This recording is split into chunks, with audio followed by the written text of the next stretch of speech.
Locked on Jazz for the 26th of January. Same old Utah Jazz. They're doing it again. Lots of wins, all-stars, and fun. We'll talk about that. The good of what's to come. Who do we want on Detroit, Indiana, and Miami? We'll look at all those. Plus, what do the numbers say about the playoff picture? It's all coming up on today's edition of Locked on Jazz. Bum bum bum bum bum bum bum bum bum bum bum bum bum bum bum.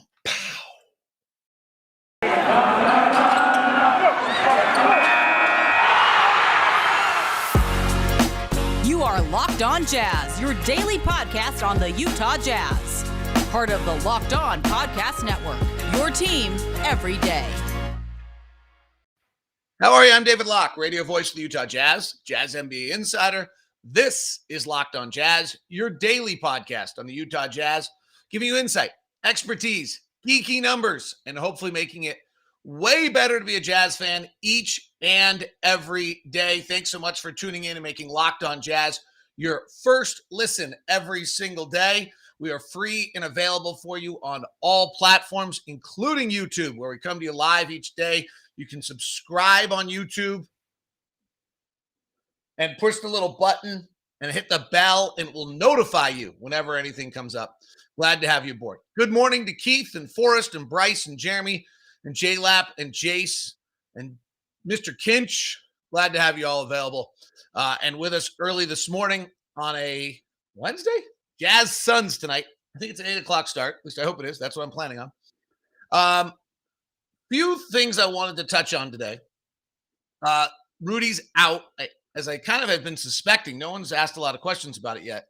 But calf strain's usually a week or two. So I think wins could be hard to come by here for a little while. I also think this could be great. The fact of the matter is, when we look at what it is we have to figure out how to do as a basketball team to get better for the playoffs. One is how to be better defensively when teams try to remove Rudy from the middle. It's not just remove Rudy from the game, but what teams have done to us over, the last period of time is that they try to play 5 out. They drive on us because they don't run a lot of picks. They don't do a lot of stuff. They try to drive on us because of the fact that our guys aren't great at guarding, and then Rudy's not in the middle. And so everything the Jazz have predicated everything they do on is trying to see how do they get Rudy to stay near the middle. And there's new rotations they're doing and all sorts of stuff like that. Okay, that's great. But the bottom line on this, in more than anything else, is the fact of the matter is that you are going to have to get better at defending your own guys, your own space, without Rudy Gobert behind you. Because teams can scheme to make it difficult for Rudy Gobert. And most really good teams have enough personnel. The one who might really not is Phoenix, frankly, other than, if they're trying to without Dario Saric and Frank Kaminsky both hurt, it's a little bit of a stretch for them to play a big 5, right? Or a stretch 5. But if we see Minnesota in the first round, that's Karl Anthony Towns, or, we would probably have Vanderbilt guard Rudy guard Vanderbilt. But you get the idea. Everyone is going to move Rudy to some extent.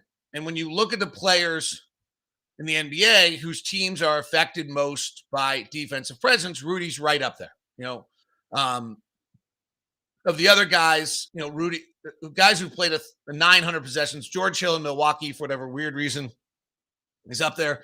Jokic, amazingly, and why he should be the MVP, is there. Yusuf Nurkic is there, amazingly, telling you how bad the backup center in Portland is. It's always a little bit of a misleading number of whether it's because your guy's so good or because of what. And then Rudy, really, of guys who've played the most minutes. Emmanuel Quickley is there kind of in that group also, and so is Kendrick Williams in Oklahoma City, who's actually be kind of an interesting pickup at the trade deadline, just a note there. He's, 27 years old, and they are way better defensively when he's on the floor, and he's super athletic and plays really hard.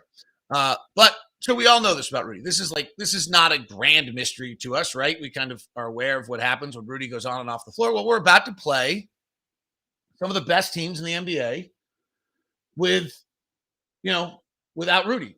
Phoenix, John Morant driving the basket, Minnesota with Karl Anthony Towns, Anthony Edwards, who had 40 last night, then Denver, and maybe Brooklyn. Like, I think there's a real chance we're not seeing Rudy until we, sometime there. It'd be nice to have Don, certainly. And then the other side is how do we do when we can't run our pick and roll offensively and when we can't put pressure on the rim? That's really the next thing. So from a defensive standpoint, the number one thing we have to get better at as a team is to guard our yard and handle the fact that we're playing without Rudy. And then number two is offensively, when people switch, how do we keep the ball moving? How do we stay active? How do we still penetrate, kick, get the blender going? We're getting better at those kind of things. So it's going to be probably brutal. Like, I don't know when we win again, but from a standpoint of what is important, which is, trying to be better at game 70 and 75, this could be fabulous. This is about as difficult as it gets. It's a little bit of like dropping your kids in the deep end of a really cold pool and saying, like, swim. And hopefully it's not like a Minnesota lake and it's like you broke the ice and now you're going to drown. And I don't know that our group has the mental makeup for a lot of losses. So I think that's going to be maybe the most difficult thing, is how does the group get through, if we really do lose 5 of our next 6, 6 of our next 6, something of that nature. Like, how does our group get through that? Having already lost 8 of 10. So I think that's, that actually has me the most concerned of whether this group has the fortitude to be able to get through it without some problems. But I think from a learning standpoint and a getting better at the end standpoint, not any harder way to do this. Let's go play the best teams in the league without the best defensive player in the world and see if we can get better at this.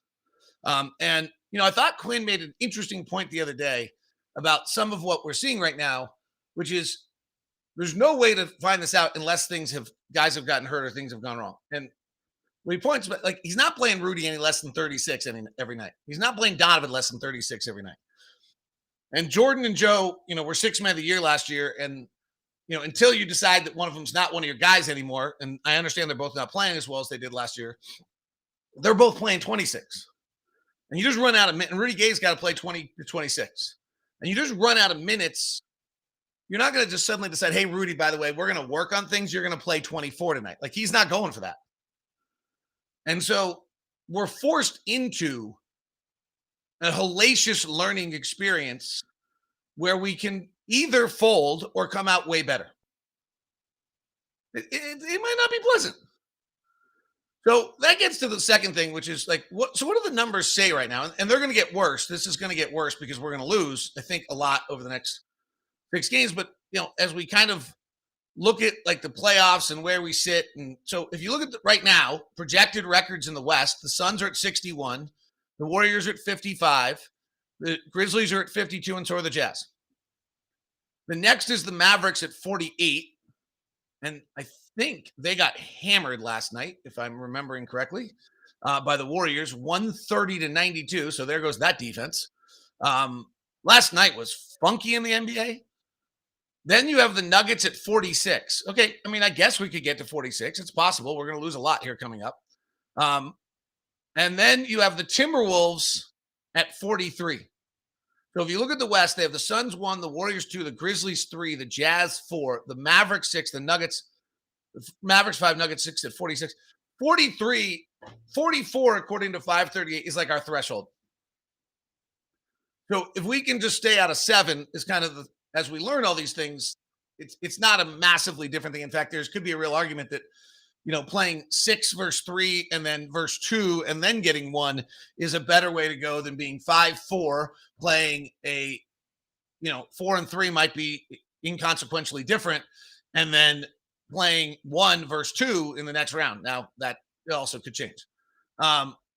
Chance of making the finals, somehow we're still the Bucks are at 40%, the Suns are at 32, the Jazz are at 24. Chance of winning, the Bucks are at 24, the Suns are at 18, and the Jazz are at 13. I'm going to touch on that in a second.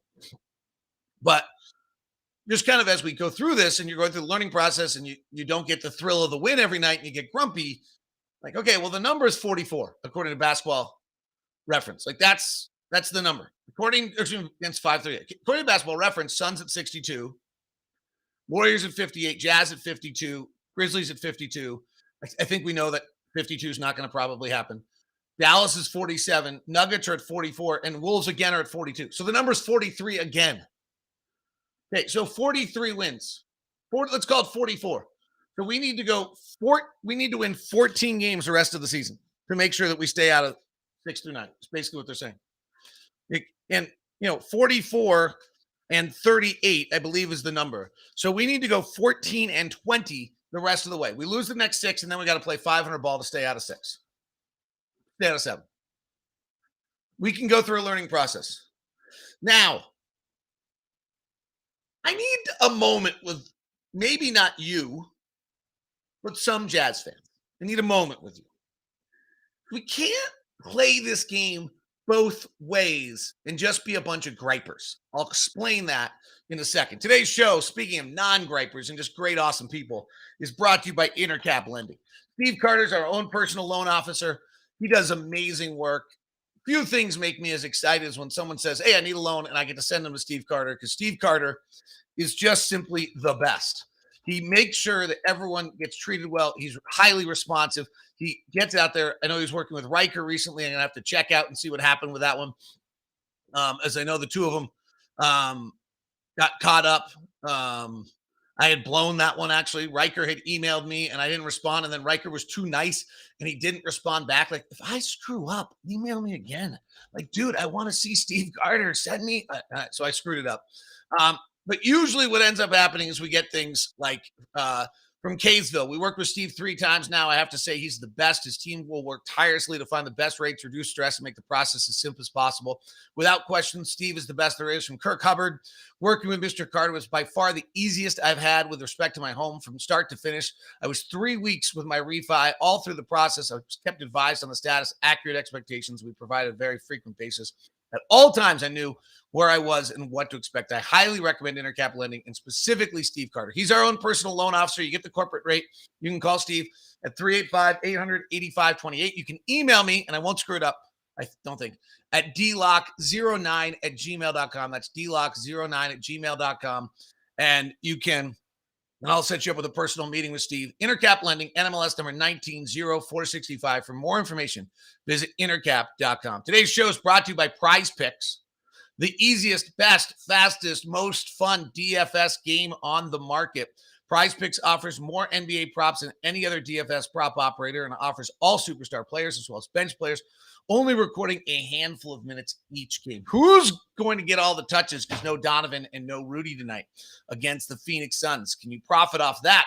Prize Picks offers any prop you can think of, from points, assists, rebounds, threes made, etc.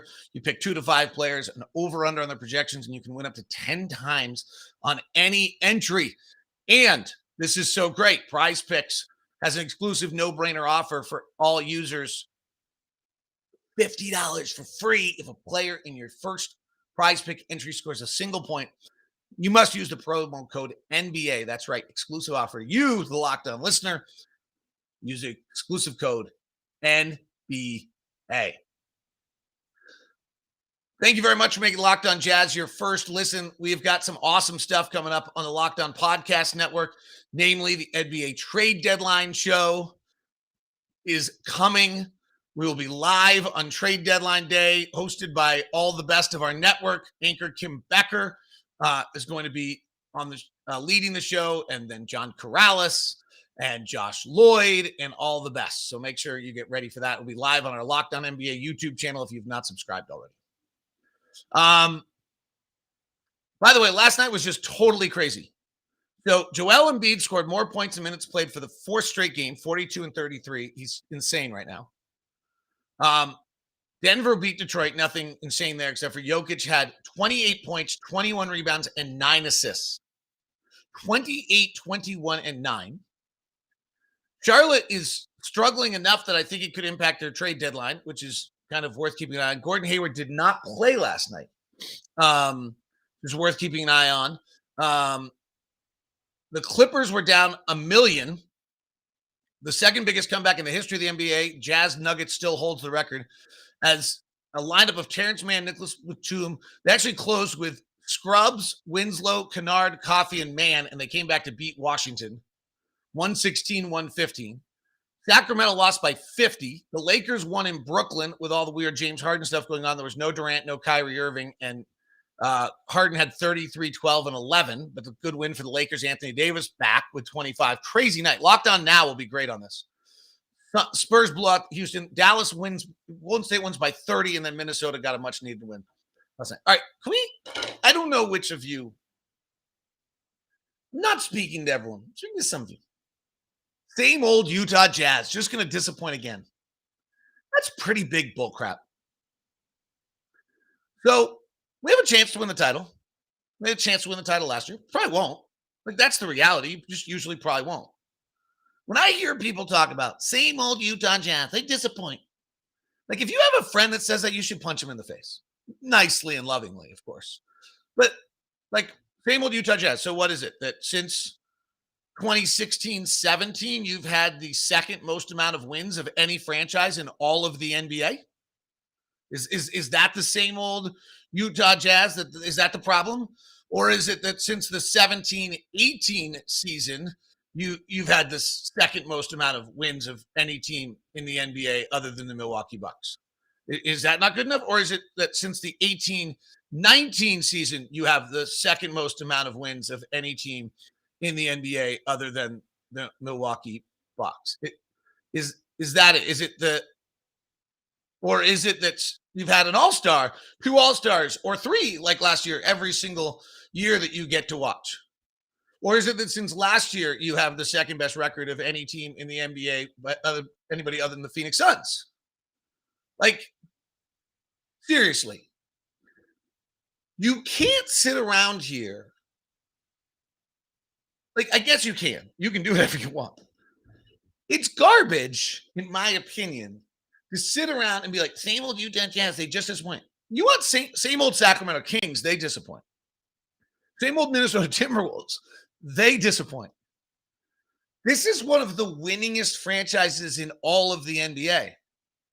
And if on one level we're going to like freak out on a nightly basis anytime we lose a game and clearly have our self-worth be based on whether our basketball team wins or loses a game in the regular season, we've had more wins than any team other than the Milwaukee Bucks since 2016-17. So you've had more nights of exaltation and thrill of winning than any other team in the entire league other than the Milwaukee Bucks. If you're looking for quality performance night in and night out, you've had as good a quality performance as any team in all of the NBA for the last 7 years. You went through a franchise that had a 1-year rebuild, and then Gordon Hayward emerged into a star, and then he screwed you and left, and you got another star, and Rudy Gobert held the whole thing together, and Quinn Snyder and his staff are masterful. And we're going to go with the same old Utah Jazz? What is that? The same? Somebody says that to you. Punch him in the face. Lovingly and caringly and softly, of course. But punch him in the face. Whatever literal or figuratively manner, and point out same old Utah Jazz is wins, all-stars, and fun and quality. That's what it is. Every night. Every night. Now, can we get demented by our standards? And now, if you want to play this game as a fan, that your only value in life is if you win a championship, great. Fine. Stupid, but great. Unattainable 90% of the time, and strange to me, actually. From my opinion, I would love a championship. It'd be great. I mean, I'd lose it. It'd be incredible. It'd be amazing for the fan base that's cared that much. It'd be great to watch our city be like Milwaukee and have, like, the coolest thing to me about Milwaukee was to watch them have their Deer World or whatever it was called outside their arena. The fact is that, so that would be amazing. To me, this is like a journey from October through hopefully June. And the journey is this entertainment piece that's a sitcom to some extent to me, like The Office or Brooklyn Nine-Nine. It's not as good as Brooklyn Nine-Nine, frankly. Like, Brooklyn Nine-Nine's actually way better. Because Brooklyn Nine-Nine's just way better than anything, or like MASH if you're old, or Andy Griffith Show if you're really old, or Good Place if you're more current. And we just go on this journey, um, and we enjoy it. That's the concept. And we learn and we have fun and we watch the players develop. We watch Donovan get better. We watch Rudy get better. And we watch Joe. Like right now, watching Joe's, like it's hard. Like, is he disengaged? Is his body failing him? Is he getting old? Is he just off? Like, what is it?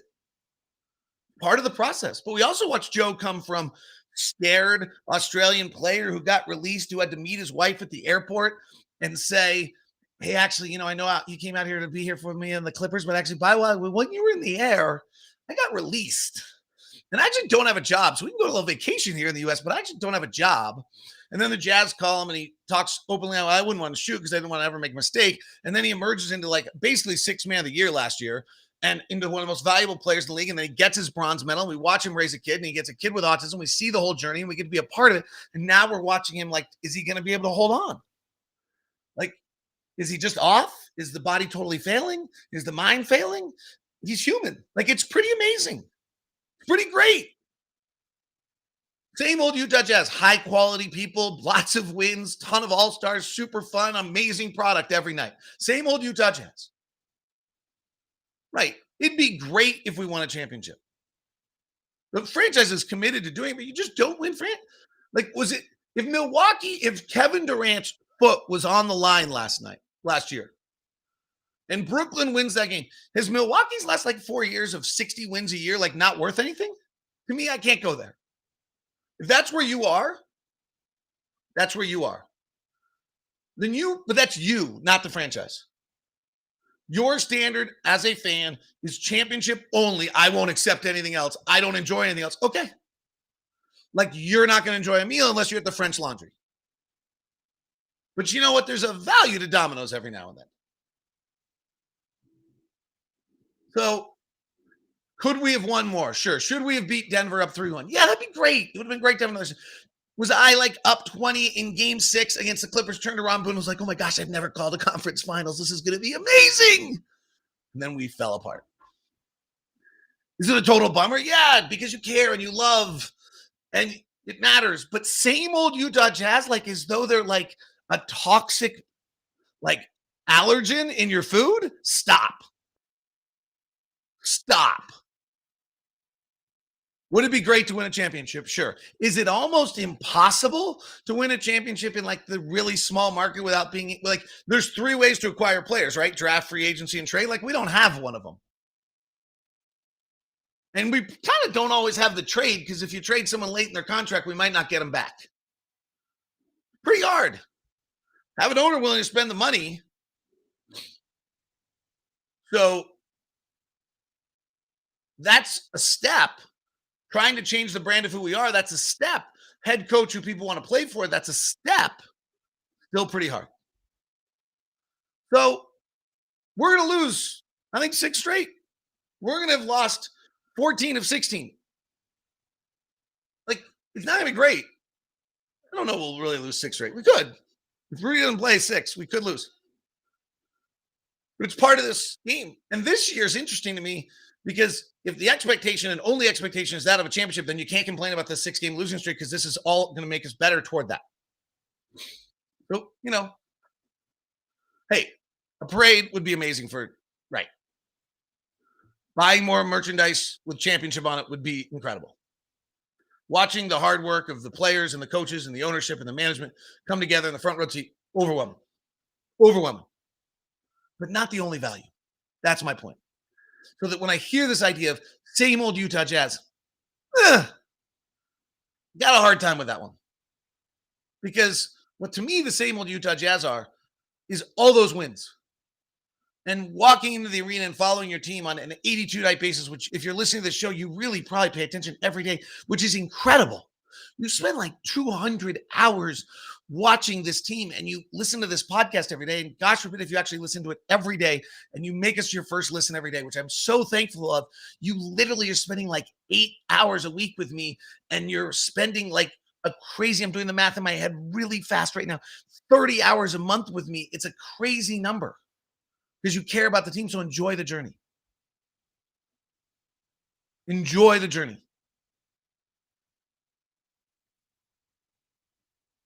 We get there? Maybe this is here we get there with all sorts of tumultuous stuff along the way. Who knows? The exaltation of winning is great. It'd be incredible. We'll do our little game of do we have anyone we want, but today's show is brought to you by Built Bar. What does Built Bar have up for this sleeve right now? Factory second sale. All bars that are discontinued are available right now. That's kind of a fun little factory seconds. That's kind of fun. Like what? I'm shopping. I hit that right now. Oh, excuse me. Including wow, that was weird. Coconut brownie chunk factory seconds. I'm like allergic to my house.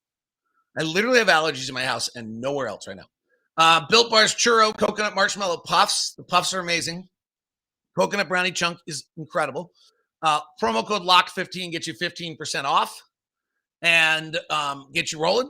And then the factory seconds get you cheaper prices if you want to do that. That's all at Built Bar right now. Fabulous. All the macros are amazing. I think we've told you about them before, but if you are new to the show and wondering what this crazy guy you're listening to is, here's the deal on Built Bars. They taste like a candy bar. They literally do. Like I eat that coconut brownie chunk like it's a candy bar in the middle of the morning. And it's only 130 calories, 2.5 fat grams, 4 sugars, 17 grams of protein. And then it's like having a candy bar in the middle of the day. Pretty great. Check it out, builtbar.com, the protein bar that tastes like a candy bar.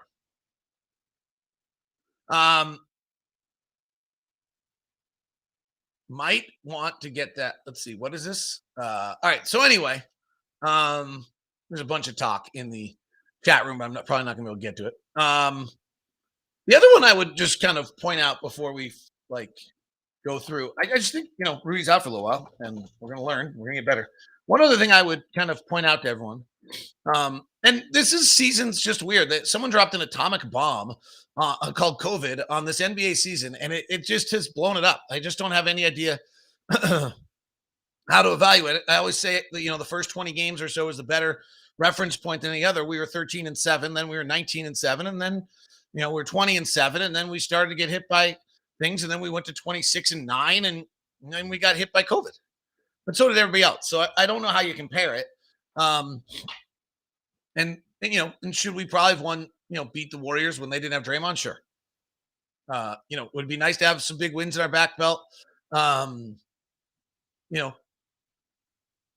Yeah, sure. That'd be great. But I think at this point, you can't do anything about it. All right, let's go play our game. Who are we up to? We're up to Detroit.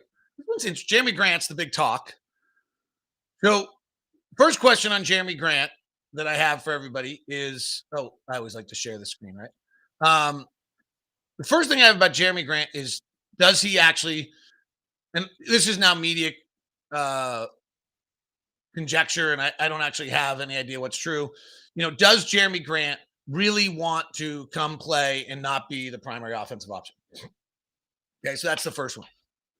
Second thing is, Jeremy Grant is shooting 35% from three for his career, 34.6, and 33% this year. So what Jeremy Grant really has become, to me, Jeremy Grant went to Detroit, who's a bad team, and went from taking 9 shots a night to taking 17, and he started scoring 20 points a game. He actually, to me, didn't get that much better. He just started showing he could shoot a lot and be the number one guy on a bad team. So for 78 games, he proved that he could play 33 minutes, take 17 shots, which is actually a talent. I don't want to dismiss that. And score 20 points a game, not particularly efficiently.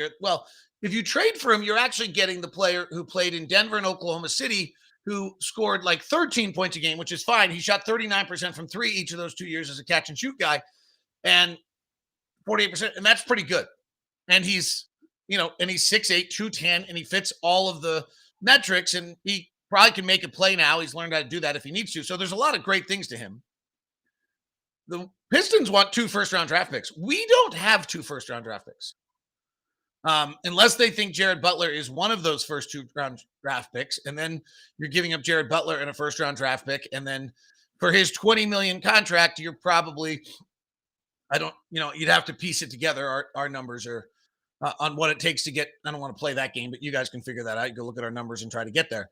But the draft picks is the big issue. Grant would be neat. Like, who's he playing in front instead of? Right, I guess is the first question. And then, so if he's playing in front of if he's playing instead of Royce in your mind, then the question I would have for you on that is, where are those shots coming from? Because Royce is not taking those. Royce is taking 5, and Jeremy Grant's not going to want to go back to his Jeremy Grant's probably not going to want to go back to his 9 or 10 that he had in Oklahoma City. He's going to want to be a lot closer to his 16 or 17 he had in Detroit. So where are 10 shots coming from? Now, if you're not playing Jordan anymore and you move Jordan in the deal, then that could do it. I don't know if you can do that. But if that's your move, those are your shots. So Jeremy Grant's certainly one that a lot of people are interested in. Kelly Olynyk has 2 years left and didn't look like he was moving right, but I've always thought he'd be really interesting on our team. Diallo, I doubt they would move. He's got a year left at $5 million, and I'm not sure he gets on the court for us. Like, that's actually part of it. Rodney Magruder sure was good against us the other day. He's a 1-year minimum. Probably someone to look at for the future, filling out our roster. He's been kind of intermittently good. He was super good against us, and he's a little small, 6'4", 205. He's a lifetime 34.5% three-point shooter. This year in 13 minutes a game, he was shooting 40, if I remember correctly. And he's on fire recently, so it's probably a little misleading, but he's kind of been bouncing around. He's now 30 and kind of understands the game. It would be, to me, kind of a good end of bench player at some point in time, probably not a trade deadline pickup. Indiana's a team that's going to make moves. Sabonis and Turner have talked about. Turner is now out. I actually am a little intrigued with the whole Myles Turner idea with Rudy Gobert, second rim defender, can stretch the floor, shoot the three, start him, be super big like Cleveland to start, and then have Turner sneak enough minutes out as the backup that he's playing. He's playing 29 a night in Indiana. Now, the thing on Turner is there's a little bit of, he's actually a 34% three-point shooter. He's actually not as good a shooter. He's a little slow. Something weird's going on with him. Last year, when he was on the floor without Sabonis, they were a brilliant defensive team. This year, when he's on the floor without Sabonis, they're an awful defensive team. So I would want to have had someone in my front office who's literally really watched him every game all year and figure out if there's something going on with his movement. He had a bad gait coming out of college, out of Texas, and people were really worried about that aspect of him.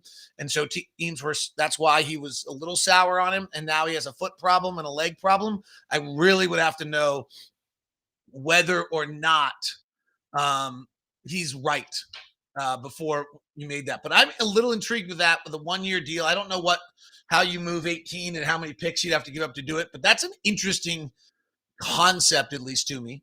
I don't think they'd move TJ Warren and Jeremy Lamb, but they're both free agents at the end of the year. TJ McConnell is, I think, hurt, though. I saw him on health and safety, but I thought he was out for the year. And then there's Torrey Craig, who's got $4 million left, 1 year. Everybody always wants Torrey Craig. He was good in Phoenix last year. Phoenix has done a masterful job of having guys get in their system and be good, but that's a career 33% three-point shooter. So the question, that's really, you have a non-shooter on the floor now. And what are you going to do? How are you playing with a non-shooter on the floor? He did a nice job last year in Phoenix for those 32 games after doing nothing in Milwaukee. And in Denver, he was fine, but he was 32% three-point shooter. And now back in Indiana without Chris Paul, he's back to 32.7% three-point shooter. So I think you have to be a little careful on what you expect there. And our final team to look at today is Miami. I don't know, hard to do a trade when another team is trying to compete. We're not getting Jimmy. We're not getting Bam. We're not getting Kyle. We're not getting Duncan Robinson. PJ Tucker, I would assume they still are interested in having. They signed him to a 2-year deal in the offseason. He's playing 28 minutes a night. He's shooting 46% from three. So that's a pretty great $7 million signing by Miami. Tyler Hero, they're not going to move, and none of the guys on the end of their bench. So I don't think this is a team. And they did a great, minimum salary pickup in Marcus Morris. Markieff Morris has been, has not led them. He's played 10 games all year, but that's a great pickup because he can really play still on the back end of the bench there. So they do not think that they have a guy for us. All right, we're through over half of the Eastern Conference: Milwaukee, New York, and Orlando Thursday, Philadelphia, Toronto, and Washington Friday. And we'll have the whole Eastern Conference done in our little game of, do they have anyone we want? Thanks for tuning in today. Have a great one.